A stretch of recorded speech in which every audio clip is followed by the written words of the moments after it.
Ramazan ayı təkcə ibadət ayı deyil, həmçinin də bədənimizin və ruhumuzun təmizlənməsi və dincəlməsi üçün bizə verilmiş bir fürsətdir. Burada sağlam qidalanma çox vacibdir. Belə ki, imsak və iftar olaraq 2 öğün qidalanırıq və bu il düşünürəm ki, Ramazan ayında oruç tutmaq daha rahat olacaq. Çünki oruc olduğumuz saatlar cəmi 12 saat yarım civarındadır və məncə heç kim çətinlik çəkməyəcək. İmsaka gəldikdə mütləq imsakda oyanmaq lazımdır və günə su ilə başlamaq lazımdır.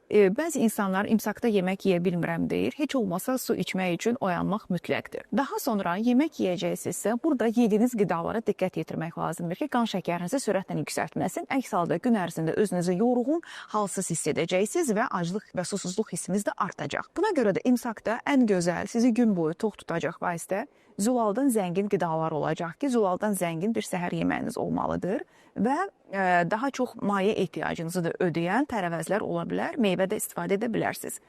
Zulal qaynağı olaraq yumurta, pendir, az duzlu olmaq şərti ilə kəsmikdən istifadə edə bilərsiniz və sizi tox tutması üçün yağ qrupunda yer alan qidalardan da çərəzlər ola bilər, daha sonra avokado ola bilər, duzsuz zeytun da yağ qrupunda yer alan qidalardan ola bilər və 1-2 dilim təbii ki, tam taxıl çörək də ola bilər ki, gün ərzində tox qalasınız və lifdən də zəngin qidalanmış olarsınız ki, Ramazan boyunca özünüzün mədə-bağırsaq sistemini yükləməmiş olarsınız və həzm sistemi problemlərindən daha az yaşayarsınız.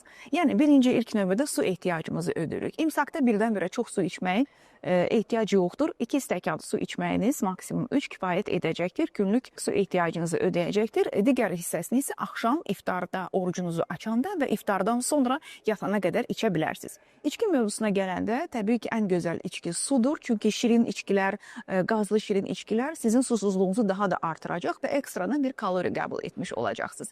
İftara gəldikdə isə orucunuzu ilıq su, zeytun və ya xurma ilə açdıqdan sonra şorba ilə davam edirsiniz. Sonra mütləq 15-20 dəqiqə fasilə verirsiniz və sonra ana yeməyə keçirsiniz. Yeməklərin bişirilmə qaydası da olduqca vacibdir. Belə ki, çalışaq çox yağda qızardılmış, soslu, duzlu qidalardan imtina edək və yeməklərin yanında şorabalardan da mümkün qədər az istifadə edək. Sobada, tavada yağsız, manqalda kimi bişirilmə üsullarından istifadə edə bilərsiniz.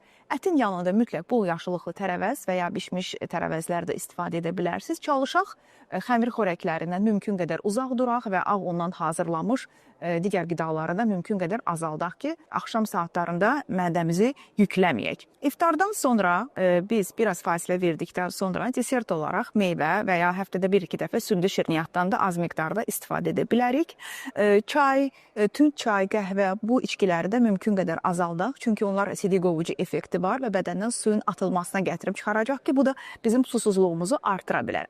Yaxşı olar ki, ana yeməkdən bir müddət sonra 30-40 dəqiqə piyada gəzəsiniz. Beləliklə, həm həzm sisteminizi dəstəkləmiş olacaqsınız, həmçinin də daha rahat yatıb, imsakda daha gümrah oyanacaqsınız. Yatana qədər yenidən su içməyi unutmuruq, yuxu rejimimizə də diqqət edirik. Allah orucunuzu qəbul etsin.